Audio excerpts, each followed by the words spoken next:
Greetings again. This is Dr. Bill Wyatt with the American Orthodontics Society, and I want to talk about something today. I think that everybody should know something about it. It doesn't matter whether you're a physician or a dentist or you're a chiropractor or you're a nurse or anybody that deals with people should understand something about this temporomandibular joint, because people can have it and it can be disguised and you just won't know that's where the pain is coming from. And I want to explain some of that today. So I'm going to start with this simple joint that's doing good, and I'm going to go real slow. This is the head of the condyle. It's a part of your jawbone. Your teeth are out over this other side out here in front. This is the fossa right up in here, and this is the eminence of the fossa, and this right here is the disc. It's a double concave structure, and it's not a round structure. It's kind of oblong and kind of shaped like that, because you can move your jaw to the left and chew on your left teeth, and your right teeth should not hit when you do that. So that, in other words, the condyle will come on top of the, down to this point. When you're chewing on the left side, it'll look like it will be touching over on the right side, but I mean on the left side, but not the right side. It'll be back up in here. Now, so the condyles are not round, but they are made oblong, so they work where you chew on the right side over here, your left teeth don't touch. If you chew on the left, your right teeth don't touch. If you chew with your front teeth out here, the back teeth should not touch at all. But what does touch is at the head of the condyle. If you stick your jaw out forward and chew on your front teeth, and it's working properly, then the fossa and the condyle will look something like this. The force up in here will be greater than the force out on the teeth, simply because the muscle structure is back in this area around the second and third molar. Is if you put your cheek, hold your cheek up here, put your and bite your teeth together, and you can feel where the masseter muscle comes to the teeth. It's usually the second molar and the wisdom tooth. That's why the teeth in that area can take a lot more punishment, and you can bite much harder than you can out in the front, because you're not pressing against this tissue. Now, the double concave just means that, in other words, we've got a thick area out here, and then we have a thick area that's not explained or shown in the anterior part, but it's thick, and this is the concave right here where it goes back and forth in there, and this is thin tissue. Now, this tissue right in here is dense connective tissue, and that is the toughest stuff we know about. But taking this load, when you bite your front teeth together or anything where it's pressing this up against the condyle, against the fossa, the rim of the fossa, that takes a tremendous load, and there's no nerve endings. They can't stand that pressure, and there's no blood supply to this tissue. The vessels can't stand the pressure, the problem that they take in here. Now, the tissue around the disc is thicker, and it doesn't take a lot of force on it, and it's kind of over on this side also. Now, this is where your blood supply is also in the retrodiscal tissue, which is behind here, and that helps supply the synovial fluid, which lubricates the disc and it also carries the food product into the disc, or gets it on top of it, and when you just lightly press together, it'll push that food problem down into the tissue there, this dense connective tissue. Now this stuff must be terribly tough and good, because I have that problem. I mean, my temporomandibular joint is working okay, and I can open and feel the joint, and it's smooth, it doesn't make any noise, and I can open and close my mouth, and I can chew on my front teeth, and I can feel that pressure back in this area right here. Or if I go to one side, chew on the left, the right teeth do not touch.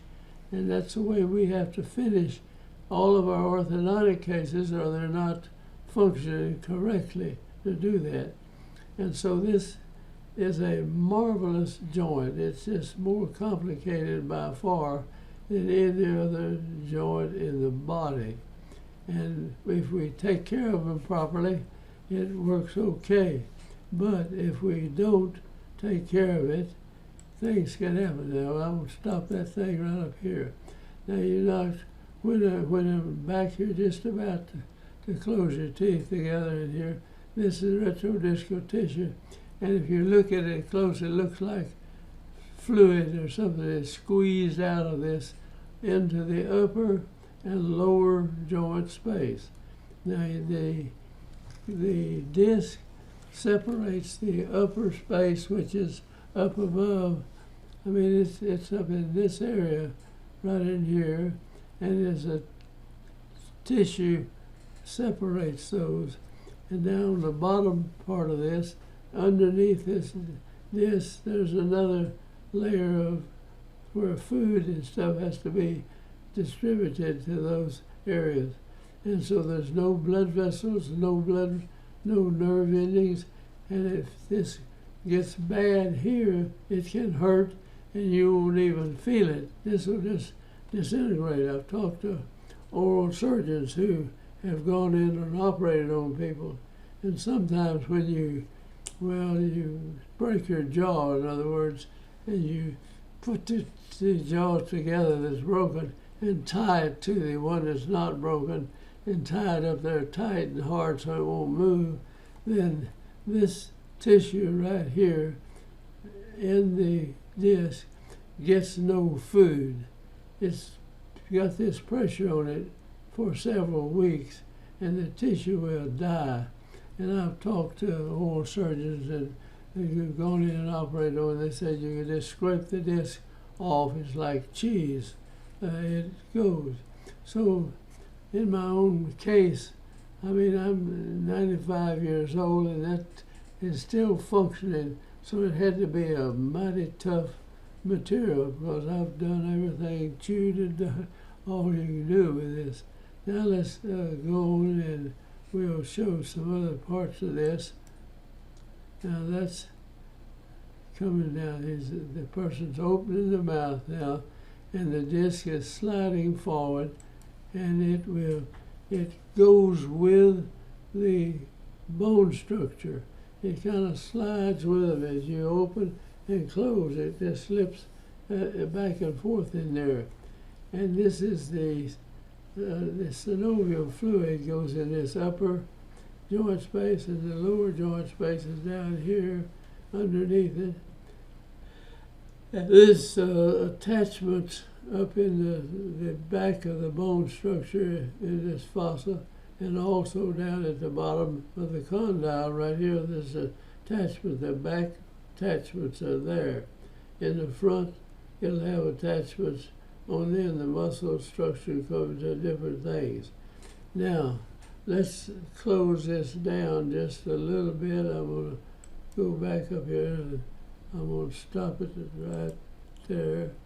And now, this is when you close your mouth together.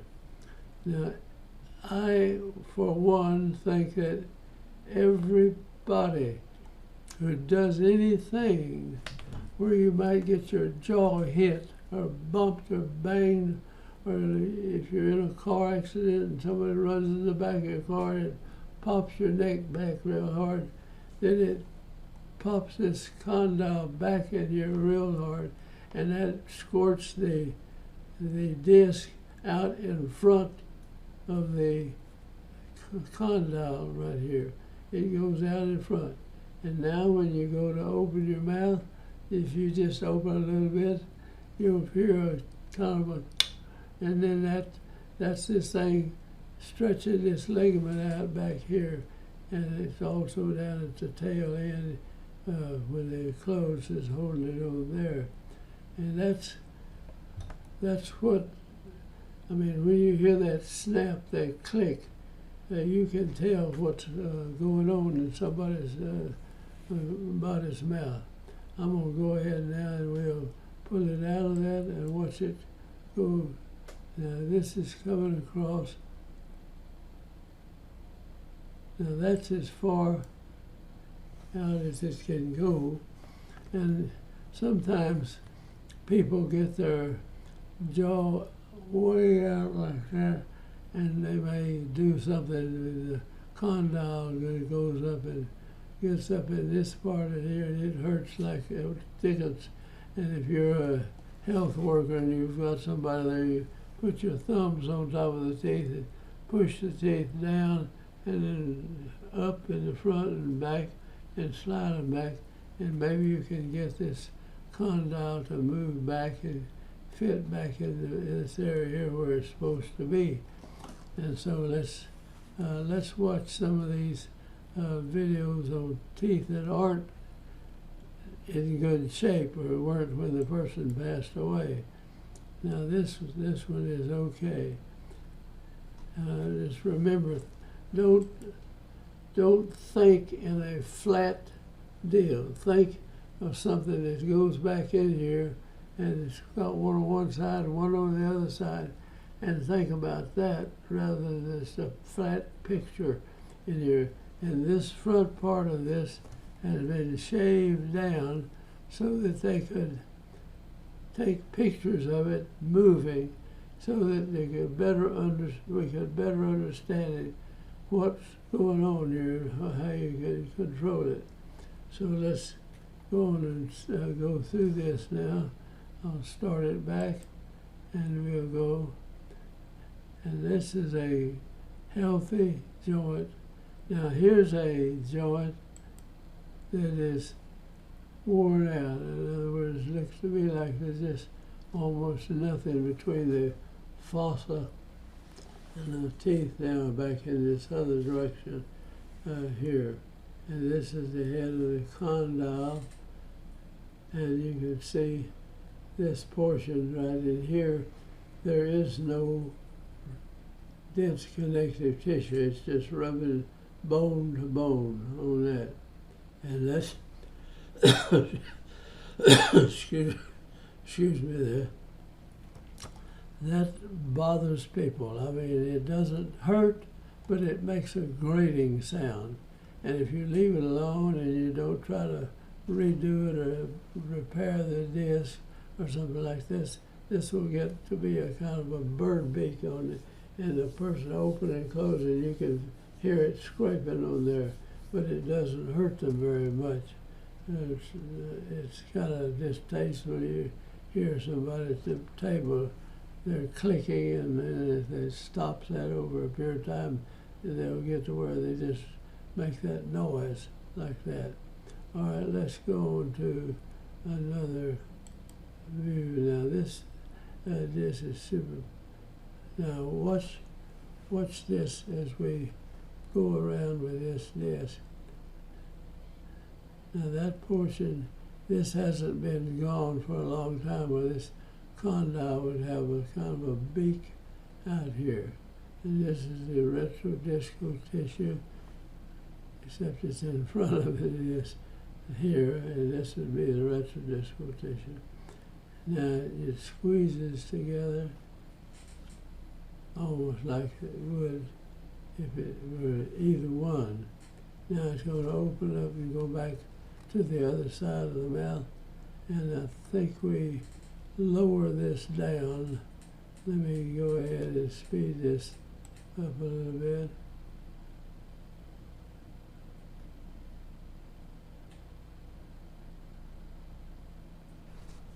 Now we can pull this down, and I'm going to stop it at that point. Let me get it back over here again. I want to stop it. Now, I'm having a little trouble getting it to stop it where I want it.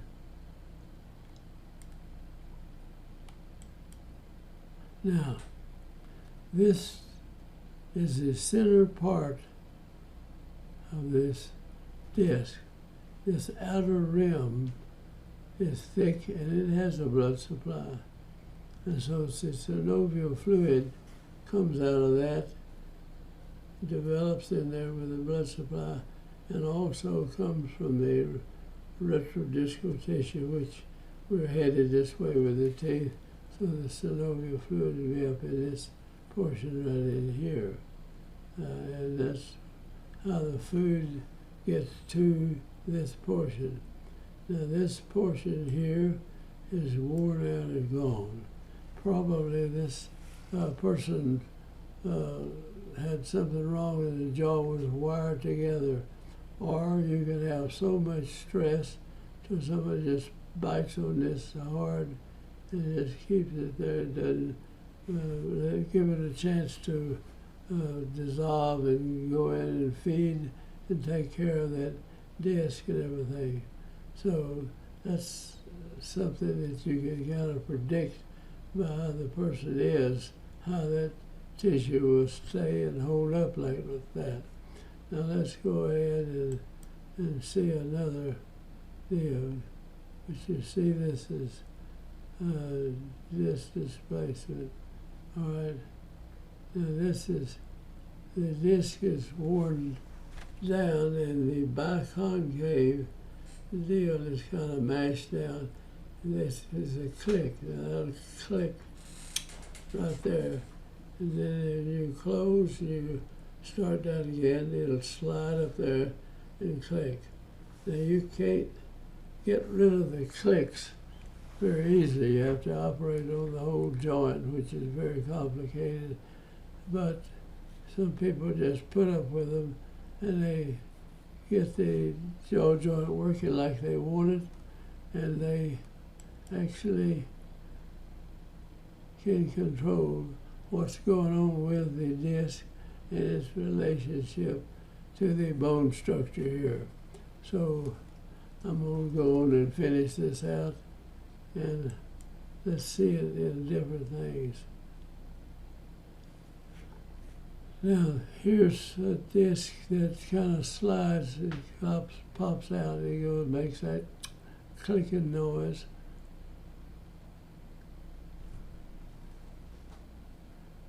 And you see it slide to one side. And here it is.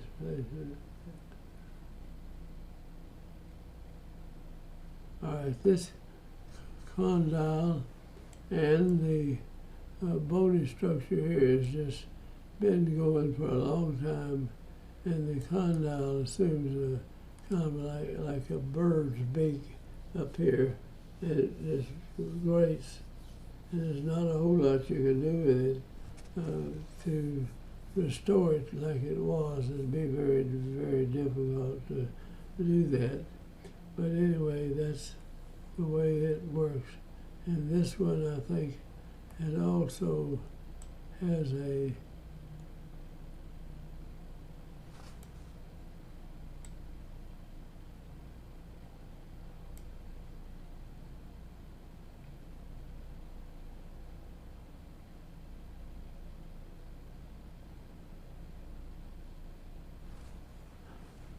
okay, let's go on now. This is another one that slides to the side. And if you haven't sat down and watched these pictures of this and you want to understand the jaw joint, this is one of the best places you can do to understand. Just remember it's shaved off on the outside, or it wouldn't do like that. That might not be what actually happens to the disc, because the attachments on the end of it are gone right here. But anyway, right now it jumps inside and then comes to the outside and jumps back again. And that makes it a racket, and it may bug people eating around you. Now I'm going to show a displacement disc. It's just completely gone on one of these. I'll show it in just a minute. It comes out here. This was pretty well deteriorated. I don't think it's the case where it's a displaced disc, but the condyle still has a little of this tissue above it, and so it has a lubricant that works on that. But we may run this one out and show it. Let's pull it out and show where the disc actually goes away.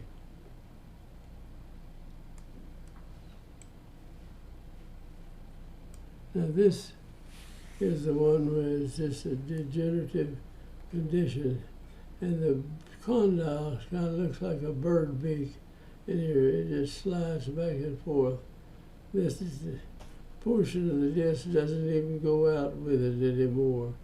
See, now strangely this doesn't pain people, but it really aggravates them. So that's the end of these things about the disc. But I wanted to point out that if you get hit in the jaw and it shows your condyle back up there, if you're hit hard enough, it'll go through that little thin bone run over the brain, and you can be knocked out with a blow like that from that side. And so we have to learn how to take care of the disc, and I hope you get something from this showing you. And I think that every dentist who works on teeth should know about it, whatever department you're in. And every nurse talking to people should know about it, and the physicians definitely should. So I'm going to close out and say goodbye. I hope you get something from this video.